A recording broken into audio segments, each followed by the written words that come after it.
Hey, everybody. Hi, I'm Alana, and I'm Tamara. and welcome to podcast. Primas.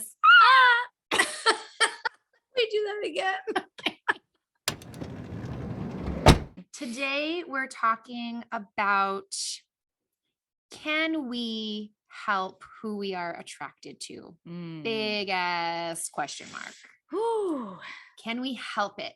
Dear Lord, is that layered? Is it just what it is? Let's peel back the layers. like an onion. Let's start with a little. Let us begin with a little game called "Would You Rather." Anyone who is actually British will be like, "Please stop." Okay. Would you rather swim 1 mile naked in freezing cold water? Okay. Wim Hof. Yeah. I need to stop. I'm sorry. It's a habit. Clicking. I know. Or Uh-huh. I said 1 mile, right? Yeah. Or run Okay. naked Oh. in freezing cold weather. And why? Wow. Okay. Shoot. Wow, they both sound awful. Mm-hmm. Run a mile in freezing cold weather naked. I thought I was going to pick the swimming for a mile, but it's the distance with the pressure on your lungs and all of that like freaks me out. I'm just gonna listen to the shaking. I think freezing cold weather naked for a mile. So outside of water. Outside of on water. land. Yeah. We're sounding pretty good. Just Yeah. a little sound check. Okay. All right. Okay. Yeah. Swimming, the body heat is so warm. I think the initial shock, like I would think I would be able to learn the technique of the Wim Hof breathing just because we watched that one episode on Goop Lab So for the now Wim we Hof. are experts. We are experts on We're Wim Hof experts. breathing. Yeah. Like just One so you know. episode, done. Ask us if you have any questions about it. Yes, please. No. So I think I would try, obviously, warm the insides of my body up before jumping in the water. I think I would choose the water just because I know that when I do swim, the body heat is very, very quick. Like my body will warm up almost instantly. And because it's so cold, I would have to keep moving. Same thing with running outside. Like I don't think you'd want to stop. But for me, both sound horrible. Yeah. But I think that's what I have to do. Okay.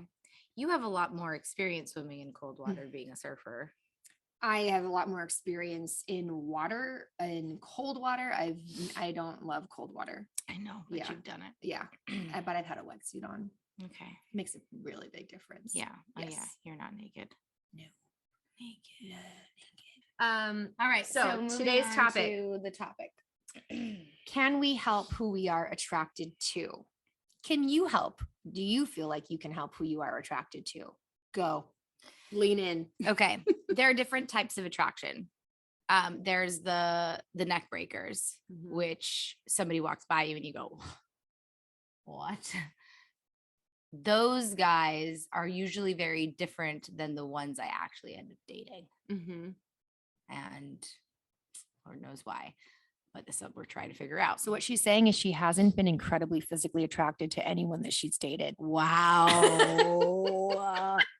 Wow. I've never dated the neck breaker. From all of my ex-boyfriends. No, there was legitimately one of my ex-boyfriends that first time I saw him, I was like, whoa, who's that? And then we dated. But other than that, it like took time for the other guys. Okay. Yeah. And then there's an energetic attraction where there could quite possibly not even be a physical attraction. It helps. But when it's energetic and like there's energy between the two of you and you feel that like chemical connection, that's much more palpitating and I don't like engulfing obviously, because it's an energy thing. Yes. And yeah, they could be physically attractive also. I'm leaning. They could be physically attractive also, but they become physically attractive because of the energetic pull. Is there another type of attraction that you have experienced aside from those two? Intellectual. So the person that makes you look obviously super hot, person that has like the energy with you and can like match that, also hot in a different way, and then someone who you can like almost be pen pals with in a sense, like you could just talk on the phone and you For can those of you who don't know what pen pals are, just thought this would be a nice moment to educate you. Before there were computers with email or telephones that had messaging and FaceTime audio, so there were no long distance phone rates, we wrote letters to each other.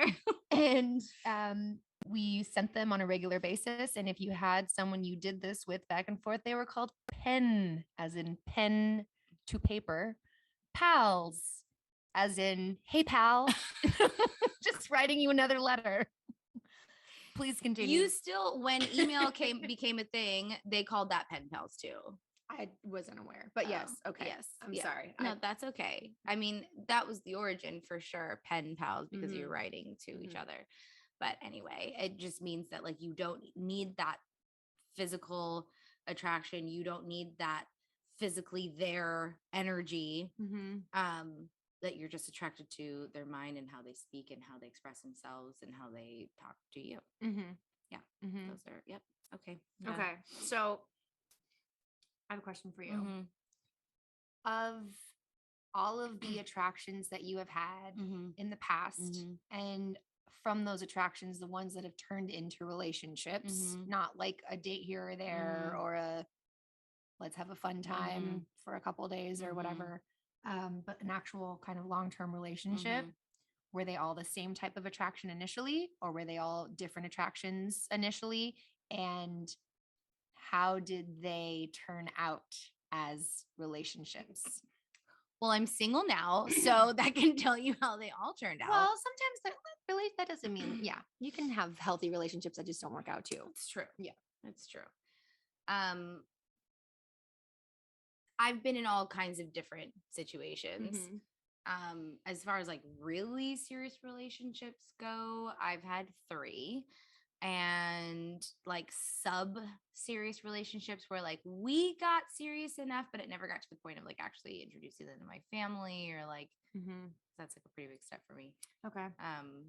I've had a few of those, but they were all different. Yeah. Okay. Most of them though, energetic. Okay. For sure. Okay. I'm gonna answer the question now. Yeah. Okay. Okay. If yeah. Okay. Go for it. So I have had the seen them at first sight. Holy shite. Yeah. Who are you? I want to know who you are. Be in my life. Yeah. And be in my life. Be in my life. Be here now.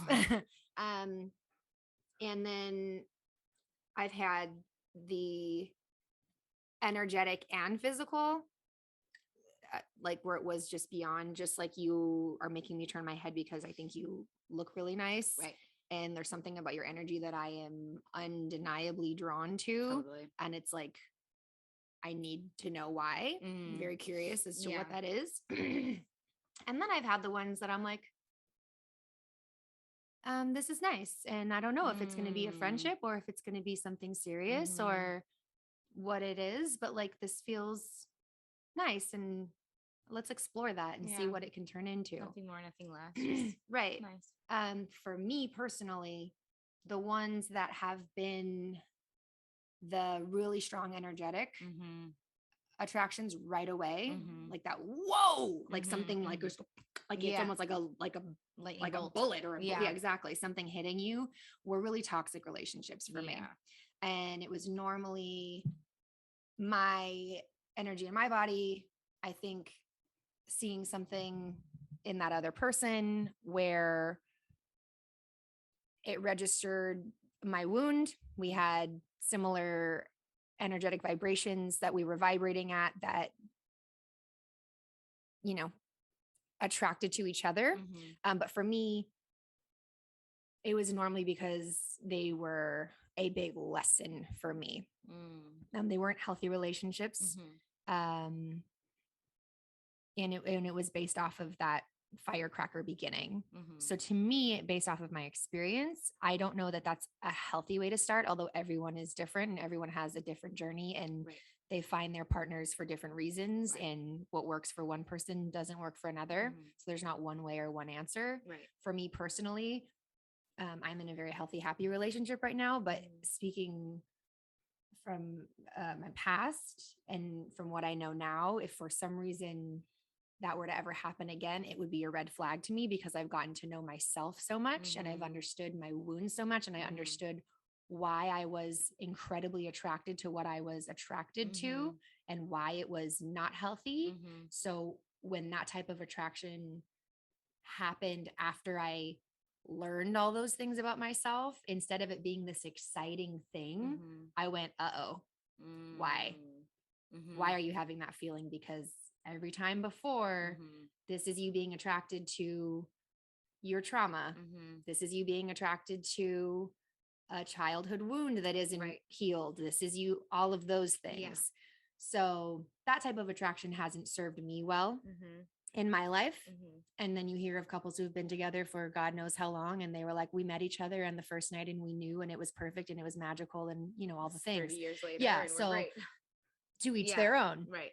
But that's my story. And I think personally, what's worked for me so the best as of yet to now, where I am now, I was at a point where I grew so much that what I was attracted to did change. Totally. So I think you can't help your physical attractions to people. Like, yeah, regardless of people, I have a type or I don't have a type.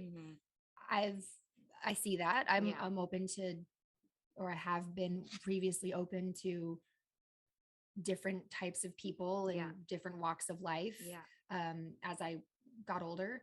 And but initially there is a type that everyone physically is attracted to. Like I don't believe that someone's like, I don't have any physical, like there's women who are like, I am not attracted to physically. I'm not saying this wouldn't be a successful relationship if this person was physically built this way, but if we are just talking about looks in general, I'm not attracted to tall, skinny guys, or I'm not attracted to short, skinny guys, which a lot of women, I'm so sorry for the short men out there. That's so much of like so many women have that preference of a taller man.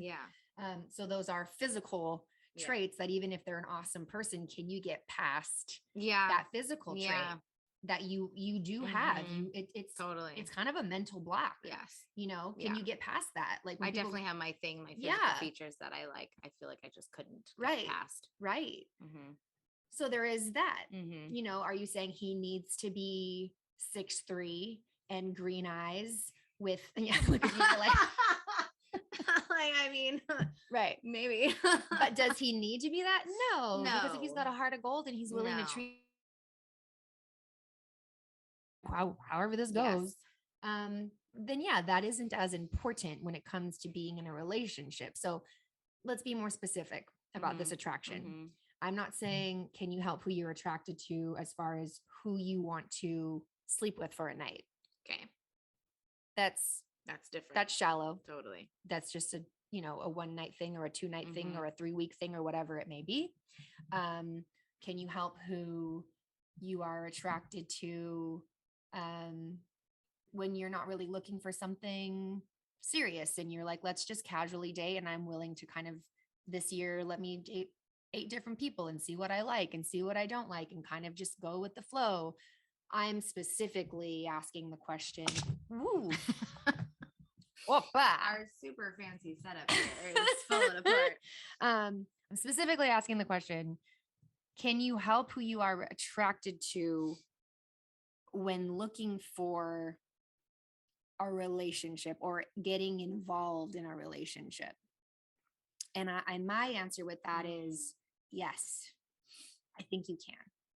I think you can, like I said, I can be aware of what my knee-jerk reaction is to an energetic or a physical or something I can't explain, going, oh, this is an emotional reaction, which is fleeting and isn't consistent and changes and isn't safe and isn't all those things.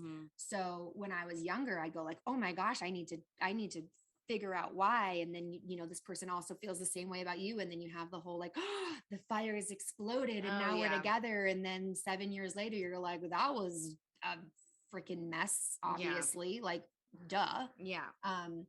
So I think it does change. I think as you grow, I think as you heal, I think for as sure. you become yeah. more aware of who you are. Yeah. My type now, as opposed to my type 10 years ago, is a completely different person. Like if we're, like you said, if you wanted to really take it down to a type, I don't totally have like a boxed in type that will not work no matter what, but there's definitely like what attracts me now and what used to attract me, and they're completely different people. Yeah, knowing what you want and doing the work to heal your stuff, and knowing that like what my boundaries are and what I'm going to tolerate and what I'm not going to tolerate anymore absolutely change. Now, on the other side of that, to play the other side of no, you can't help it, there have also been times where I was dating someone and they're attractive on paper. They have everything you would think I would want. It's all listed on there. They're kind, they're fun, like all of the things. Yeah, check, check, check, right? And I'm sitting there thinking, why don't I feel anything? And this person is looking back at me like I am like all the things you say that you want, the angel that was brought to them. And I'm like, you were literally everything on paper that I could have listed of wanting in so many ways and more. And I don't feel anything. I've been there. Same. A couple times. But when you think about it, okay. I mean, I'm assuming you've given it a lot of thought after the fact, because you go, why? Because this person, I wish I was attracted to this person. I want to be attracted to this person, but it's just not happening. And there's one instance in my life where that happened big time. And it was a person that kind of set the standard for me as to like, after this, someone needs to treat me just as good, if not better. Right. Even though I didn't have the same attraction or I didn't have the thing that I needed. The experience for me was like, I'm so grateful for this experience anyways, because now I know this is the standard or above to which I need to be treated. Right. Yeah. So thankful for that. And even if that doesn't feel right, then why force something? When it's just going to, it's once you feel like you're forcing something and you can feel it. You always feel it like, oh, I'm forcing this and I don't want to be forcing this. Yeah. So I have some stuff that I looked at. Yeah, let's do it. So this is from Psychology Today, and it's on the topic of can we help who we're attracted to? And I read, it was a very long article. It was very interesting because if you are single and you're not finding someone, is how it started. And you are at a place where you know what you're looking for and all the things we just talked about. It was saying there's a study that shows that the more you are in contact with a person, like the same person, if they cross your path over and over and over and over again, the higher the chance for an attraction to start. Oh yeah. Even if initially you didn't have the fireworks in the start. Absolutely. So, I've had those connections for sure. Yeah. Where over time. Because never thought about that in the beginning, but after spending time with them and like feeling an energy or like, So a lot of times people end up connecting because they end up crossing paths so often, or same place, same time, and all these things. Or they have an initial goal to be with one type of person, and maybe they're the friend of the person that they were trying to chase, and realized, oh my gosh, you're actually fantastic, even though all of my boxes that I wanted checked were not checked by you. Yeah. The more and more I spent time around you, I thought, holy shit, I need to rearrange my boxes. Right. Because what's this? Yeah. So it's interesting because it went into that and all like the different types of attraction. Yeah. But this is just to back up what we were kind of Mhm, talking about or add to it. Attraction can spark at first sight or sneak up on us stealthily and unexpectedly. At other times, it's a disappointing no-show. We've probably all wished we could fall for a loyal friend or a date who sounded great online. It can sometimes seem as if we have no dominion over our romantic tastes, but humans have a lot of control and a lot of volition. We can overcome an initial unwise attraction, no matter how powerful, and be drawn to a great partner, even if it isn't lust at first sight. We also can take steps to attract the right person to us if we consciously make an effort to be the best us that we can be. And if we consciously make the choices that are good for us and that heal our lives, we in return are going to be attracted to better human beings because we are going to want better for ourselves. Yeah. But it is, I think, a toxic or untrue saying that is so accepted in society of like, you can't help who you're attracted to. You can't help who you're attracted to. And it kind of, and that opens the door for you to just be in any Be in- relationship that it's an excuse. falls. Yeah. It's a shitty excuse to stay in something I that's hear not you. worth Yeah. staying in, or to not think that you can do better or be better, or let something go because it's like this crutch of like, well, you can't help it. Yeah, no. You can't help who you love. No. You can't help who you're attracted to. You can help the life that you live and the You choices you make and what it consists of. Yes. Yeah. You 100% can help it. And most importantly, what's changed for me over time in attraction is loving myself. Like genuinely, radically loving wholehearted. yourself. I've been saying that a lot in class lately. Like your task of the week is to radically love yourself somehow. Like do 3 things that involve love for yourself, and it doesn't have to be a task. It could be a moment with yourself. It could be mental, it could be spiritual, it could be meditating, whatever it is, do 3 things this week before I see you again, where you radically love yourself. And that for me has changed dating on every level. I am single and I have been in a few relationships, and I don't totally put myself out there. I could probably be doing more. But in the life that I do live and the avenues that I do reach out to for dating, I find myself going no real fast. Once you've done work to really look inside yourself and like go through that ugly trip and journey to come on the other side of your face it. We all have light and dark. Yes, we do. We have to face it and befriend it. Absolutely. Yeah. But in going through that work, and it's constant work and you're always doing this work. But you know, that initial like, holy shit, I have work to do. There's a bunch of shit here. That's hard. It's uncomfortable. It's very uncomfortable. It's icky. It's longer than you'd think it is. But doing that work and coming out on the other side, and like the years of really truly learning how to love myself and learn what I want and what I need, and also what I'm willing to provide and put out there on the other side of that. It makes it nearly impossible to date. Like honestly, and especially I think for our generation, it's really tough right now, post-pandemic and all of that. Like the pandemic made things extra hard to date, and we're all so busy and working all the time, and a lot of us are single at this age, and what we resort to is, because it's not that I'm too old to go out. I still go out and I still do my thing, but it's not as much. I used to go out weekly in my 20s, you know. I think that's healthy. Right, exactly. So like, what are your choices? Where are you going to meet people? Exactly. So you have to think, okay, so what are my solutions here? Where do I meet somebody? And it's online right now. 100%. And apps. And which is for people, we're from Hawaii, where you know everyone. So going on an app, it's like that's someone's cousin, you know their history. It's like your best friend's ex-boyfriend or whatever it is. Right. So now living in a place where there's millions of people is where we live, and you don't know anyone, there's an element of it that can be very scary because they could be anyone. Yeah. And they could be lying, or they could be telling the truth. Lying. Yeah. They could be lying. And you and I are such energetic people. We feel energy, we read energy, and we put off energy that we're intentionally putting off. We're very conscious of it. It makes things wildly difficult for me. I know that some people thrive on those apps. Some people are like, I love this. I can do this all day. They like it's exhausting. For me, I'm on it for 5 minutes and I'm over it. Totally.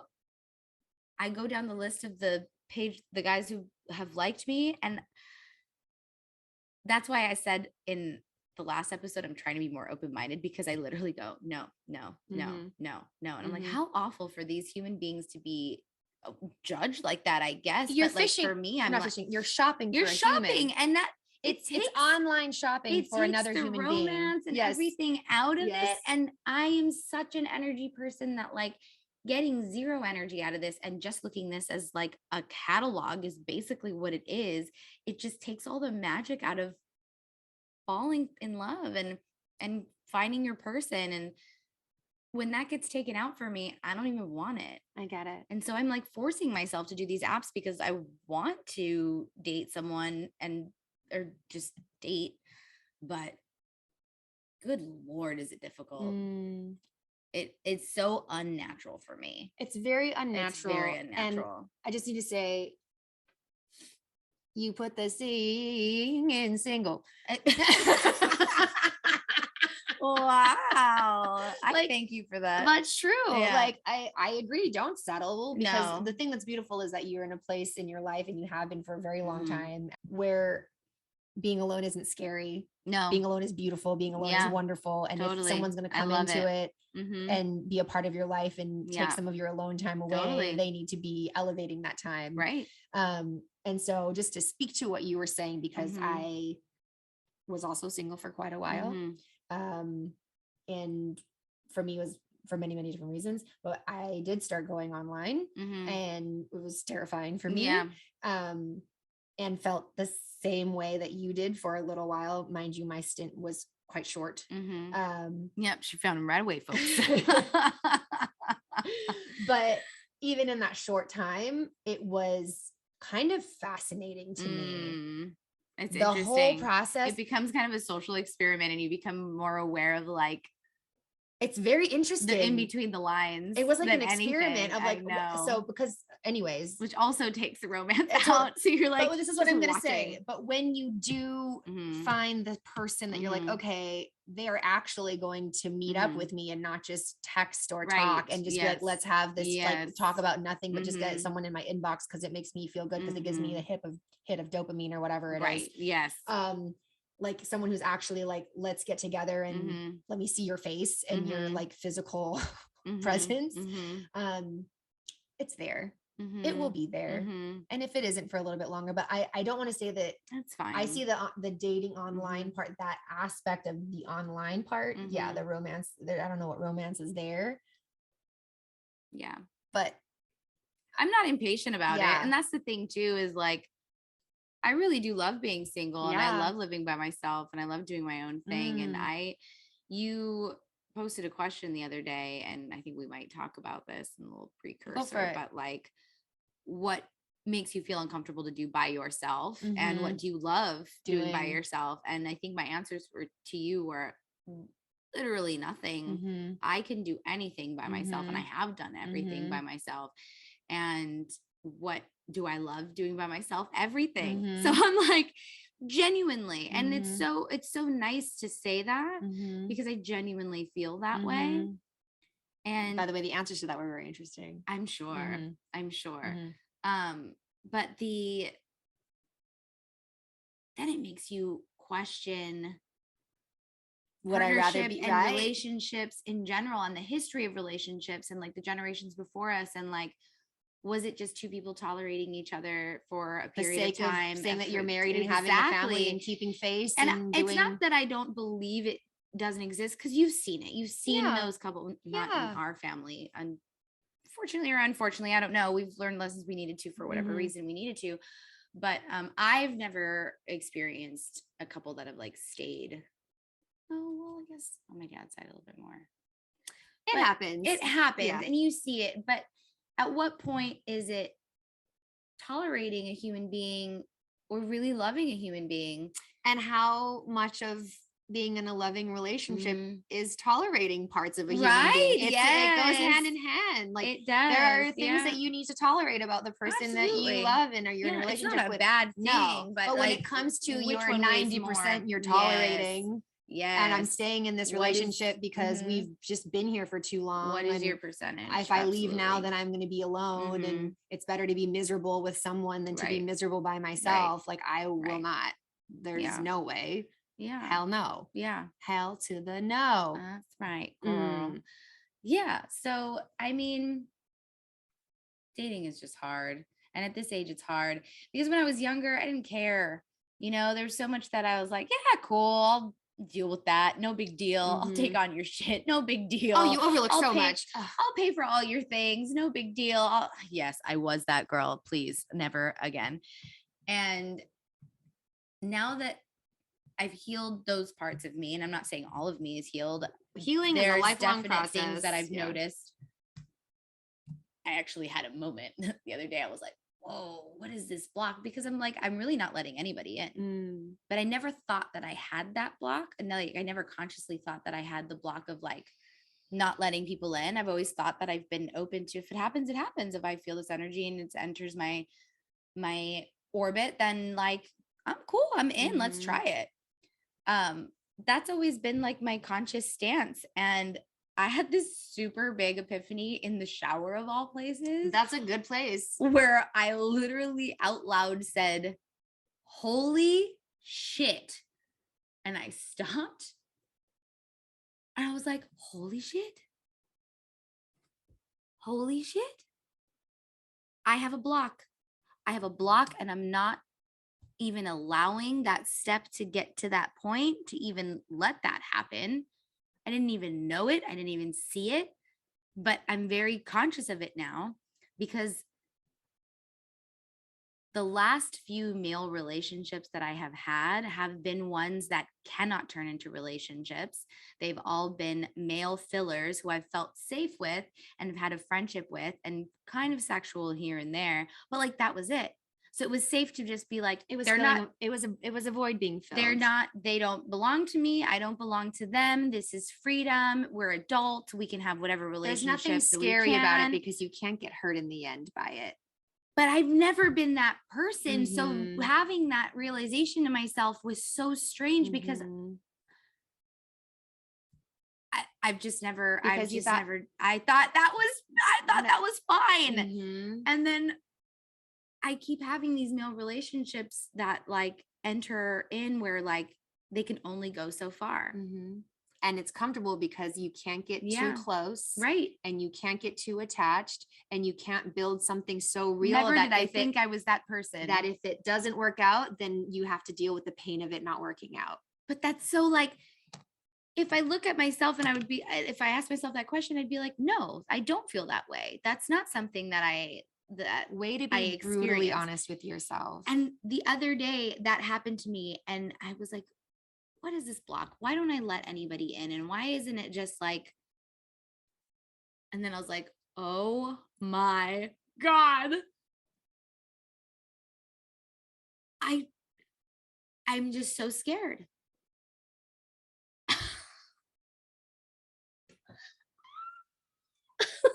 I know. Yeah. Like, I'm not saying I know this about you. Did you know this about me? No. Okay. I'm not. I mean, this is new to me. No, I'm saying I didn't know. I mean, I have recognized traits. Right. I didn't know. Okay. And I'm not saying like, Tamara, this is what I'm not saying I knew that. Yeah. And I had the same realization that you had. Do you remember when we were? No, I'm open. Remember when I went and saw the Chinese doctor and she's like, your heart cheese. Yes. And I was like, what is going on? What are you talking about? My heart. I'm like, I love everyone. And I am a heart chakra. Exactly. Like, I am all heart. What are you talking about? But then also I was like, yeah, tell me something I don't know. Because when it came to like romantic love, like I was terrified because of my past experiences. And remember when we went to the shop in Idlewild and we were doing the chakra bowls? Yes, and the heart chakra. And both you and I could not make the heart chakra bowl vibrate. We both did. And we're like, Lola, come here and do the heart chakra bowl. Because we thought maybe it's broken. It's broken. Excuse me, ma'am. Your heart chakra bowl is broken. And Lilia comes in like, this place is bullshit. We Yeah. gotta go.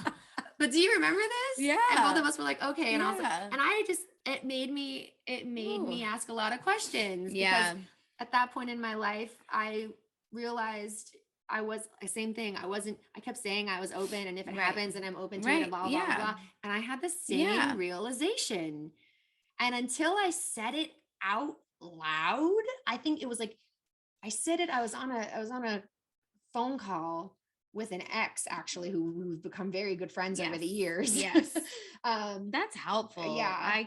I love And conversations with exes. I know that sounds really scary to a lot of people, but if you can have like a mature, and it takes time. Like it took us 10 years to be friends. Absolutely. But yeah. But to have it helps you heal a lot. Totally. Yeah. Help, right. And grow and understand what, but I actually said to this person, I want a relationship. And that seems very non-threatening and not a scary thing to say. But I had everything, all of the energy and all of my fear and all of the things that that were holding me back and still attracting the wrong people who seemed like the right people. Yeah. And when I said it out loud, I started trembling.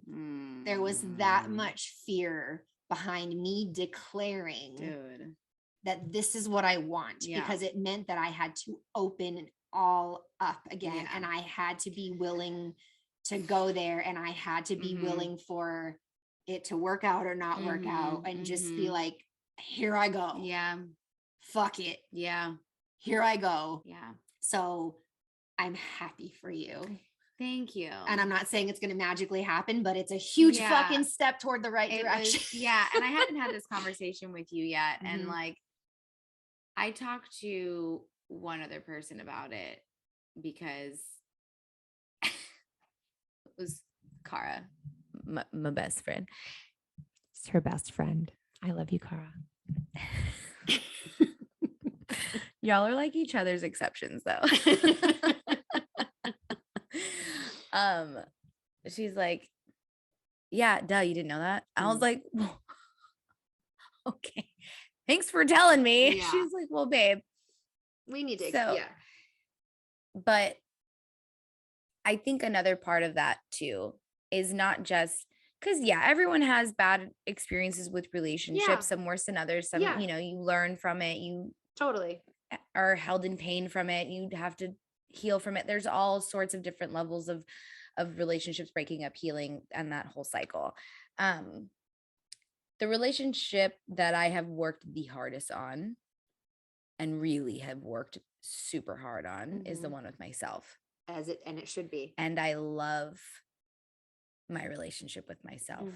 Genuinely love it. And I'm trying to think back, like, there's been some traumatic things in relationships that I've worked through, and it's fine. And I don't think it stems from pain with man. I think it stems from not wanting to give this up. And I'm sure there's a little bit of that in there for sure. Because it's been a while since I've been in a relationship.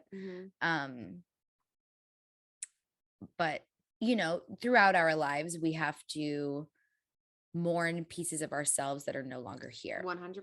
And some are harder than others, and some are you're like, good riddance. I'm so glad that part of me is gone. Thank and I'm like, thank God. I Praise, feel lighter. I'm great. Yeah. And there are also other aspects of yourself that you're like, oof, wow, is that part of me really gone? And like, am I really saying bye to her? And like, you really have to take a moment. I've had like actual mourning periods of parts of myself that I didn't realize they were gone until I had that gut wrenching feeling of, ooh, she is. She's gone. She's gone. And like a couple weeks of crying and lighting some candles and like doing what you got to do to just like it's kind it's part of the process. Totally. So you have to mourn parts of yourself. And like, I think mourning a relationship that's purely just me, I think that's what and I say I think because I genuinely think, I'm not entirely sure what it is, because this is a very new realization for me that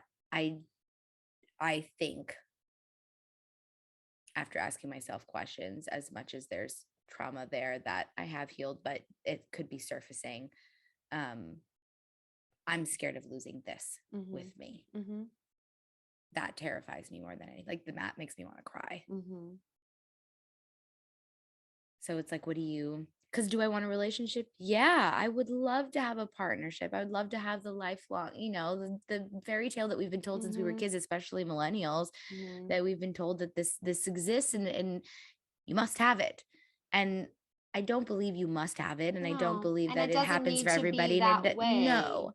But would I like a partnership till the end that works out? And that's, realistically you work on every day and you choose each other every day and all the little intricate pieces that come with being in a relationship. Sure. Yeah. I do want it. I'm not lying to myself when I say I want it. And what's tricky and sticky here is that I want a family. I want kids. I want all of that. And that also is a genuine answer. But would I be okay with just being by myself?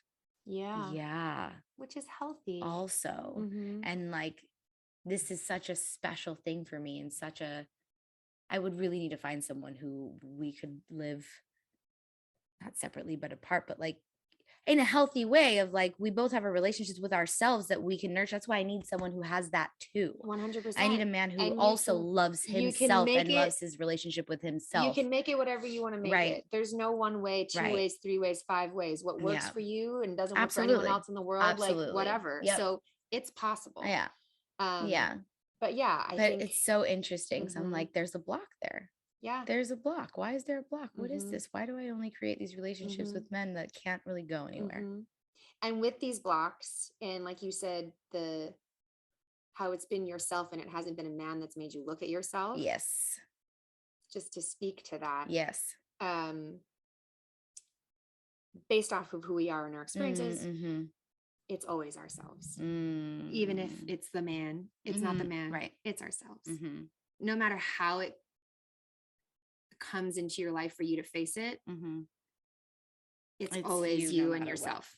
Yeah. It's just different avenues that you're showing yourself to yourself. Right. But yes, 100%. Yeah, girl. Yeah. Right on. Ooh, we got deep with a little bleep bleep. Keeping it real while we're here. Oh, I don't know why that came out southern, but I like her. Yeah. Okay, let's do the questions. Okay, because this one's gonna be we're like, let's do 20 or 30-minute podcast. So far, it's like an hour each. It's so difficult to keep them short because once we start talking, let's close it out with a little question. Well, let's just make sure that I get yours and you get mine. Or do you want it just to be feet? All right. That's mine.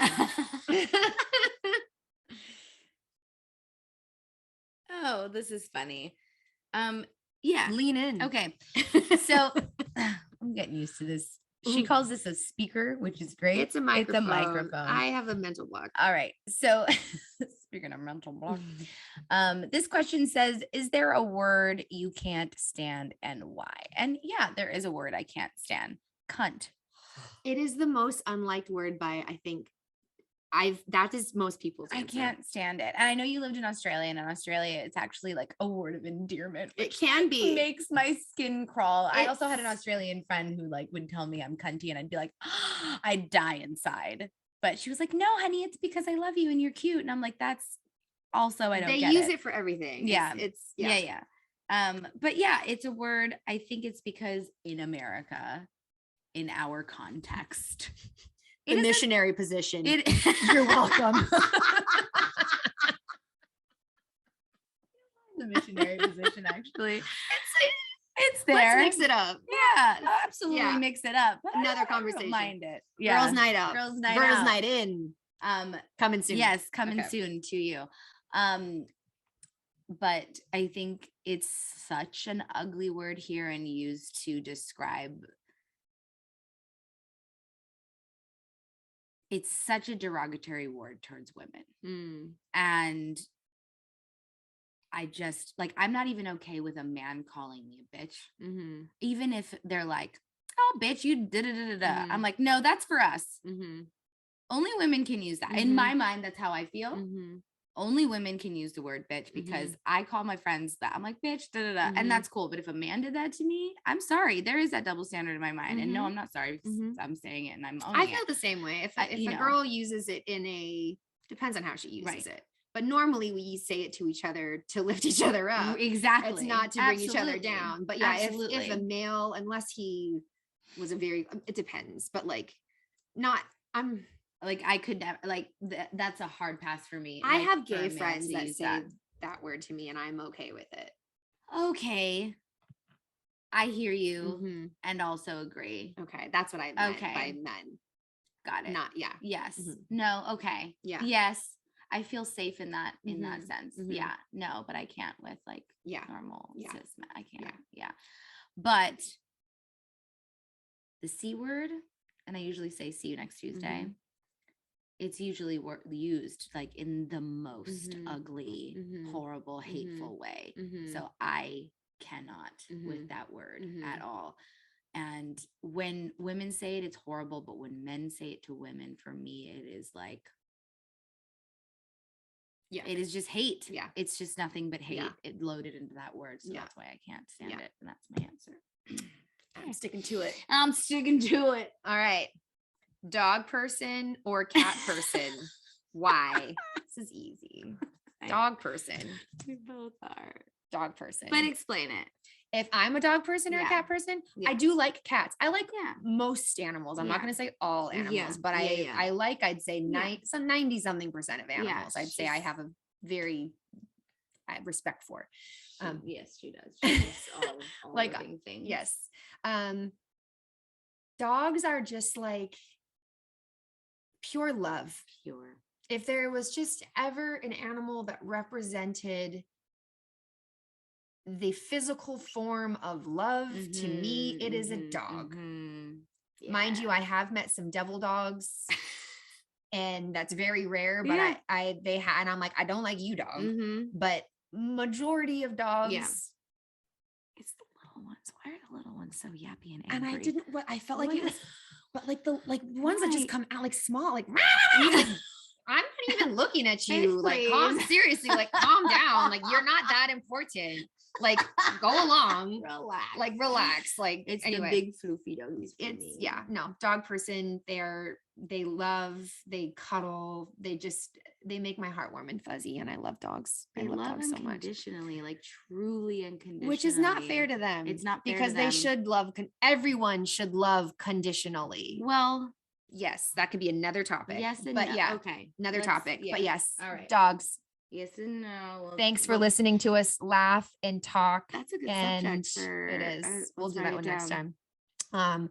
Laugh, talk, lean in, lean out. We're figuring out this Laugh, mic cry. situation. Did I say laugh? I could say laugh one more time. There was lots of laughing in Did this we one. laugh?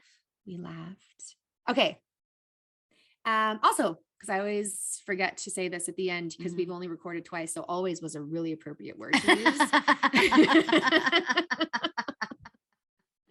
We do have an Instagram page. We do. Called Podcast Primas. Check us out. I think it's podcast_Primas. And please follow us to see more ridiculous content. Yeah.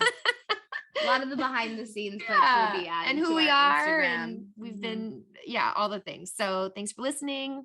Hope you have a wonderful day. Hope this enriched your life in some small way. I think it enriched ours in a really big way. Thank you for being here. I love you. Radically love yourself this week and always. Peace. Bye.